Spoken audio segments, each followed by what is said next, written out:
Welcome everybody to Let's Talk, or Ordinary People with a Godly Purpose. I am glad everybody's tuning in today. Today is Thursday, Holy Thursday that is. Holy Thursday. We are a couple more days before Easter, and I have a wonderful guest here tonight. She's a lady of God.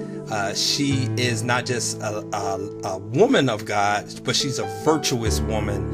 And I just want everybody to understand that tonight's show is not about me, it's not about my guests, it's about the Holy Week. The week we're in right now, the week leading up to the resurrection. I want to say all that because all of this has a purpose in God's plan. It's Women's Month. This is the last day of the month for Women's Month. Tomorrow is the first, today is the 1st of April. And I just want everyone to know how much I appreciate you listening into Ordinary People with a Godly Purpose. Let's Talk. I would like to thank each and every person again for tuning in. And I want you to like my show. After the show is over and after you listened and everything, go down and click the like button, put a couple comments, and also hit the bell. If you hit the bell, you'll be able to subscribe to my channel and also be able to get any notifications that may be coming down the pike here soon. Without any further ado, I'm going to bring on Angela Neal. And this lady is fabulous. Hey, Angie. Hello, Brother Rodney. How are you? Hey, I'm great. I'm glad you're on tonight. I really appreciate you accepting being on the show. Ordinary People with a Godly Purpose. Let's talk. And you know what? Saying that, let's just have a good time and talk. We've been discussing different things before we went on the air.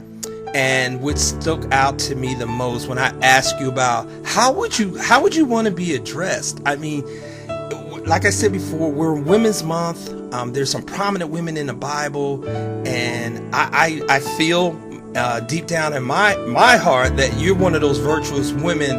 And every time I see you, there's always a glow about you, and there's always, you're always telling other women around you, hey, you need to do this. Hey, you should look like this. Oh, but you know what? I'm not telling you to look like that. I'm saying that this is what we should do. And that brings me to having you on tonight. And I am so humbled to have you.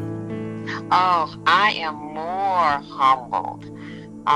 What I can say about in reference, I don't take anything away from the First Ladies, because I know that in reference to what God has done in our calling, that is appropriate for most. But I have always sort of clung to the title of being a leading lady or minister. And because I've wanted to be in a situation to minister to the women of God, not just in a situation of just being there, but to be there as someone they can talk to about real issues, real things that we deal with as women, but from a godly standpoint. I always know that women can tell pretty much because of the intuitive sides of us when a sister is coming at you from a genuine standpoint versus just quoting scripture to you. I don't take anything away from the word, because the word is what grounds us. But come on now, we need to have a conversation as woman to woman. Let me tell you what God has done. And he's done this for me when I was in a situation where I didn't know. Raising children, having a husband, trying to keep a job, doing your part to keep your house in order. All those are divine orders by God. But there's a way to do those things and to do those happily. And so I try to transcend that into the sisters to let them know that even when we're in those areas of uncertainty, God still has a plan. Right. And we can do it joyfully. We've been blessed to have a couple of sessions with the women called Sister to Sister. And it's designed by divine order, which means we're studying the Proverbs 31 woman. Now, this sister, she had it. I mean, she had it from the top to the bottom. I mean, everything she did just elevated the way a woman, a godly woman, should take care of business. That's right. And to read it initially, you think, oh my gosh, this is so lofty. You know, there's no way I can do all of this. And you're right. You can't do it. But when we put ourselves in a situation of letting God work through us and allowing Him to open up those areas that we sort of cling to with past relationships, with other things that have gone on in our lives that keep us from those closer moments with Christ, then we can allow ourselves to be the women He has designed us to be and live the Proverbs 31 life. I'm striving for that every day. If I were to sit here and tell you that I'm there, that would be a fallacy. That's something we have to work on every day. Every day. You know what, Angela, you bring up a very good point, because the Proverbs 31 woman is a virtuous woman, and the thing about that, it's not only just a virtuous woman, but it upholds to all the values. Yes. Of an everyday woman. And I'm gonna put you on the spot. If you had to pick out a woman from the Bible, what woman would you be? Well, I put you on the spot. You did. But I have to be very forthcoming in the fact that I would have to trend only because I've been doing my study on her lately. Okay. And I have to look at the traits of Mary, Jesus' mother. Uh-oh. And the reason I say that is because, number one, look at the meager beginnings of this woman. That God saw that He would take her and bless her and favor her to be the one that would give birth to the Messiah. I have to look back and wonder, or even a person of my stature, because nobody knows my story but me. That's right. My God continues to put me in a situation of honor, because surely it is nothing that I deserved, but there was something that He saw in me that says, my daughter, you are worthy to carry that light so other people can see it. So I have been in a situation where I've looked at her in a different aspect, because she has been there for every pinnacle moment of the Savior's life. That's right. Bringing him from an earthly standpoint into the world, to even to the point of being there at the cross. That's right. Dying. That's right. And as a mother, that spoke volumes to me, that no matter from the time that our children are born into this world, we should always have that presence. So they will know that they are loved and that they're cared for. And in turn, you see what our Savior did for her. Out of the fact of the love that she showed for her son, and the love that God continues to show for us. So I had to sit back and I had to really look at that and just put myself in the situation. Not that I could put myself to be in the situation of Mary, by no means. Right. But to look at where He took her and where He brought her and where He placed her. My God, He has a place for the women of God to be edified according to His will and His way. Right. His purpose, right. So, His purpose, exactly. So no sister should ever feel that she is less than, ever, because of how He's made us. God has a special place for women. Mm-hmm. Look how He made us. He made us intricately.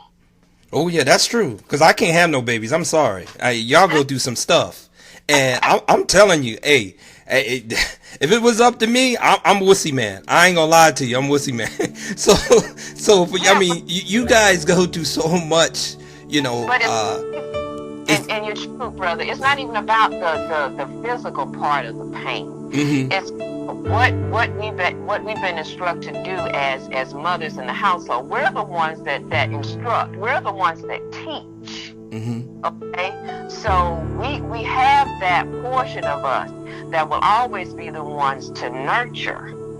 So that's a heavy task. So we get past the part of childbirth, because thank God once that's over, the Lord has pretty much erased that from us. We know it was some pain, but right.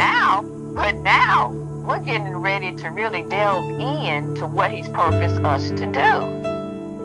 And it is just awesome the way He has given us, within us, those gifts, those talents. Wow. To that nurturer. So I am blessed. I am blessed without repair. And I can just tell you that God has refined the woman to walk in her purpose. If she would just be in a situation of willingness. And He can do it. He can do it. I'm a living witness to that. And I believe that. I truly believe that. There is a gift that God has given all women, and it doesn't matter what color, creed, nationality the young lady or the young woman is. It's all about the stamina and the enthusiasm and the esteem that they have. Now, I'm not knocking men. You know, this is not. I'm not saying because it's Women's Month, but I've seen so many women. I was just at the beach this past week, and my wife and I were on the beach, and I've seen so many women with 3 and 4 kids. I can't say they're theirs, but they're with them, and they're listening. And it's we can't get away from how the woman, like you said before, is designed for this task. Yes, specifically. And again, brother, I agree with you that we don't take anything from the standpoint of the leadership of a man. But there's also intricate things that the Lord has put into the woman that has allowed her to be strong, to be courageous, to be in a situation where she can rear her children only under the dependence of what God has given her. Because how she's drawing her strength. Oh, the nights that sisters have laid in their beds and weep and wondered, how am I going to do this? The only thing that they have been able to cling to is when they fall on their knees and get prostrate before the Lord. Wow. Do you feel grace? Yeah. Do you feel that's some of the reasoning we see today in our world with women with depression syndrome and anything that dealing with that? Because you know what they're going through, not just because of the pandemic, but you see a lot of women, and mostly it's between women of color, that depression is a big thing. Do you feel that has anything to do with it, their relationship with God, or is it just mentally they're just unprepared? Well, I think it might be a little bit of both. I think, and this is coming from a place as being a black woman, that for so long we have been put in a situation of being separate. When the Lord has blessed you with a man that is coming to your life, God sent, number one, okay, that has come in and taken the role as husband, as father, as provider, under the direction of God, then you are blessed. But when the tables are on the other side and the woman has to become the main provider, she's had to become the one that does all the instruction, the one that's had to do basically everything. in the household. As with anyone, that is draining, and especially for the black woman. Wow. That's So, interesting. yeah, it to me, it just tends to lead more to the aspect that we have gotten away from the fact of what grandmama and mama always knew, especially Big Mama. Uh-oh. Big Mama knew. Big Mama knew. Right. Okay? She knew to call on the Lord. Right, right. And she did that unbiasedly. Didn't have to ask nobody. She knew automatically to call on the Lord. Wow. And we've gotten away from that. And I don't take anything away from medicine, okay? That you can take a pill for this, you can take a pill for that. But as coming up from where we have come from as a society of black women, we have always had our faith. We just don't exercise it as much anymore. So therefore, if we're not exercising it, then we become lax. Wow. That's powerful. That really is. And that relax. You know what? That brings me to the point. That brings me to the part where Abraham's wife Sarah laughs at the spirit when he tells her that she's going to have a child. She starts to laugh. And that part right there is a testament in itself from what you just stated, because God can do anything. And if sometimes, when she laughed. Yes, because she thought even in her old age there was no way. Right. That she would be blessed with generations to come. And I'm going to tell you something now. And I can tell you this from a particular standpoint. Okay. Because even when my husband and I thought we were done. Okay? Uh-oh. At 37, Father God, he blessed us. Okay? He blessed us with a daughter. And her name is Tiana. You know what Tiana means? You get ready to tell me. I'm getting ready to tell you. Okay, come on. Yeah, and this is something that Sarah found out later. Tiana, her name means grace and mercy. Wow. Because even at that point in my life, when I thought I was done, okay, God said, no, I'm going to show you that I still am in the making miracle business. So here is your miracle. Tiana, grace and mercy, because it was nothing but God's grace and mercy for the timing of when that child came into this world. My God. What a revelation. It comes full circle. It comes full circle. It comes full circle. Yes, it does. It comes full circle. Yes, it does. And the good part about it all is we're still learning. We're still learning. Yes, Lord. If we're still breathing, we ought to have the opportunity to still learn. That's right. We're still learning. And sometimes we forget that. And I had a couple of, after the last telecast, that a lot of folks say, hey, tell us about some of what the women do or what they are in their life. And that brings me to the point where ordinary people, the godly person, you guys are just ordinary people. And the thing about it is, the reason why it's called Let's Talk is because of ordinary people like yourself. Yeah, I'm not knocking the movie stars. I'm not knocking Jada Pickett. I'm not knocking all these great women that are out there doing their thing. But there's other great women like yourself that don't get a chance to say their story. Don't get a chance to say, you know what? We have a story to tell too. Yes. And this platform that I provide, I feel that this is the time. Let's talk. And that's what it's all about. So Angela, what about DCC? What have you? I know you've done some great things with DCC. I've seen you do from egg painting to handing out hot dogs, girl. What makes DCC? Because I asked your husband the same thing. What makes DCC so special? And just tell the audience what DCC is and how intricate it is to you and what you do. And And you know what? The big thing I've seen about DC, what I love about DCC, it's not a church. So I'm gonna let you go for it, girl. Just go ahead and go for it. Well, DCC is a ministry that is dedicated to the cause of caring.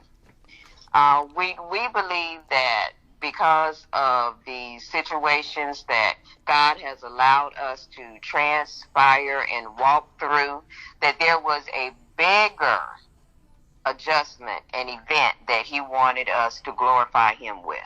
So we have come into the particular neighborhood that we serve, and we come in just as we are. We I like that. Yeah, we don't come in with an intended script or an agenda. We come in with the fact of letting people know that we are here, that first of all, that we have a command and a commission to first of all love you. Okay, under no circumstance do we come in with anything preconceived. We come in to let people know that, number one, that we are here, that we are available, and that we are approachable. Because sometimes I think people forget that even in the Christian realm, okay, that you have positions. And even with that, they're not always approachable. And we want to be in a situation that people see us as real. They see us as reality.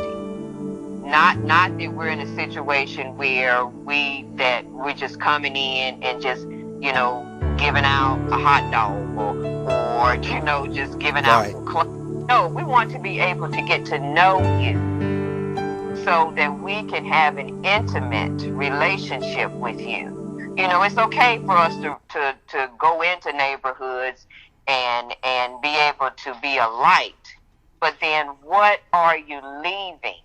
What are you leaving that they can actually be able to hold on to? Wow. So, you can stop by, but how about stay for a while? Wow. And that's, that's see, again, it's called Let's Talk, guys. It's called Let's Talk. And this is why we're having this conversation. And it all intertwines to Women's Month. It all intertwines with Angela's talking about tonight, about, being transparent and stay a while. And we sometimes forget that. And it brings me back to Big Mama. Yeah. It brings me back to Big Mama always know. And I'm gonna tell you what neighborhood can you go in, especially for us, okay, that there was not at least one matriarch, okay, that everybody gravitated towards, because she always had a word for you, okay, she always had a little something sweet for the kids, okay, there was always one matriarch that everybody looked up to. And you always knew that person's name. That's right. Always. That's right. I'm telling you, that's what I'm aspiring to be. All right, Big Mama, you already there. You already there. I want to be that Big Mama. You already there. So what tidbits, what little nuggets would you like to give out to the women for the last day of Women's Month? What would you like to say to all the women out there to encourage them to be the best woman, to be that Proverbs 31 woman? Oh, my. Well, the importance of being modest, number one. Modest in our thinking. Modest in the way that we carry ourselves. Modest in the way that we handle our things as it relates to our spirituality. Modest in the things as how we do with our walk. And always remember that there are things that are going to always present themselves, but it's how we deal with it. Wow. We no longer have to put ourselves in a situation where we have to wallow and lay. The Lord has already paid the ultimate price, and we're able to get up. We're able to stand up. Just because you have been there, praise be to God, you don't have to stay there. And there's other sisters that you can be a light to them simply by you being able to know who serves the purpose for you in your life, and that's Christ. Yes, I mean, all of us have a story. All of us have a story. And be willing to share your story, because there's someone that needs to hear that. They may not receive it from me, but because they're in your presence as another sister, when they're going through, because we've forgotten about that part. We're so busy sometimes, not wanting to tell people about certain things, and you don't have to divulge everything. But if there are certain things that are on your heart that will help another sister, help her. Help her. Help her. This is not about the big eyes and the little U's. It's about what we do in sisterhood, which is what we need to get back to. I truly believe if we get back to sisterhood, there would be a lot more sisters that would look to straighten the crowns of other sisters versus taking them and kicking them. Hold on. You just stepped on somebody's toes. Go ahead, say it again, girl. Say it again, because you just stepped on somebody's toes. Go ahead, say it again. Oh, God. I just believe that if we got back to sisterhood, instead of us trying to take those crowns off and kicking them, we would reposition those crowns on our sisters' heads to let them know their value. Wow. And how much that we are for them and not against them. Wow. And I if you correct me if I'm wrong, it seems like you're talking about the women who, they come to the church to find their purpose, and the next thing you do is kick her in the face because she's got a skirt on, or she got tattoos on, or she's got 4 kids, and you knew her as a little, what, out in the street. Yes, my Lord, all of us have had a past. All of us. But the difference is, from one body in the Christ to another, there is no hindrances of our past because of what God has put in our present and for our future. Oh, wow, I like that. That's good. I like that. Well, you can't just give us one. You have modesty. Be modest. Be modest. Tell your story. Tell it. Story. Okay. Then we need to make sure that we are in support of our sisters. Wow. Not straightening those crowns now. Not kicking them. Okay. But we're going to reposition those crowns.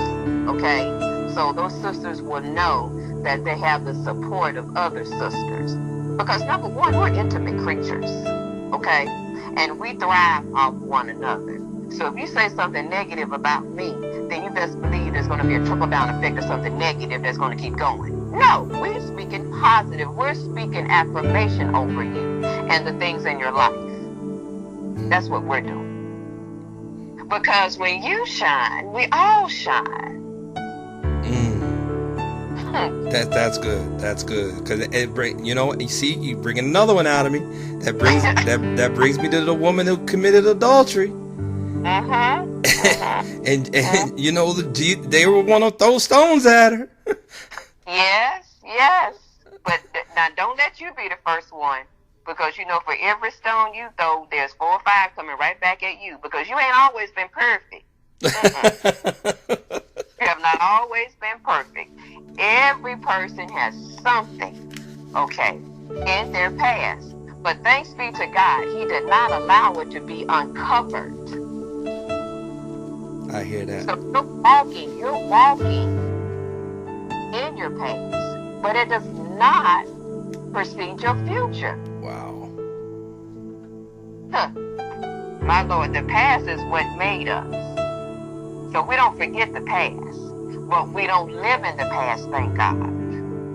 So true. He has allowed us to move past that because of His dying on the cross, that we may have life, that we may have a future, that we no longer have to put ourselves in that situation. We no longer have to do that because of who we serve. He has paid the ultimate price. And you know what? And the blessing is, he's not even asking that we pay it back, just that we pay it forward. Okay, all right. I can. I don't know what to say on that one. That's who he is. That I don't know what to say. Well, I don't know what to say on that one. Cause you didn't hit the nail on the head on that one. He don't even ask. No, doesn't even ask that we pay it back. Just pay it forward. Just pay it forward. Pay it. I'm always there to catch you when you what? When you fall. Lord, yes, Lord. Oh man, this has been great. This has been great. You know what? Ordinary people, like we really are. We are ordinary people with a godly purpose. Let's talk. And we're having a conversation with Minister Angela Neal, and good friend of mine's, and she is bringing up the last. I don't. You know what? Stop. I'm going to stop right there. I'm not going to say the last leg of Women's Month. I'm going to say the beginning of all months for women to be virtuous, women to be the Proverbs 31 woman that they are meant to be. And those little nuggets and tidbits that she said today is inspirational, and it brings everything full circle, as we said before. And Andrew, got any more closing words you want to say before we go off the air? Well, just one thing. I think I know there was a purpose when my mother gave me the name Angela. Here we go. And it is, by our spiritual means, a variation of angels. Means a messenger of good news. Now, I married a Neal, and the last name is Neal. But I want to tell you, God has been gracious to all of us by continuing to administer his angels of mercy. And that if we continue to stay on our knees in the kneeling position, God will continue to be the guiding light for us all. That's my message. And I only have to say is, ordinary people, as ordinary people, we do have a godly purpose, and we had a conversation, and we had a talk.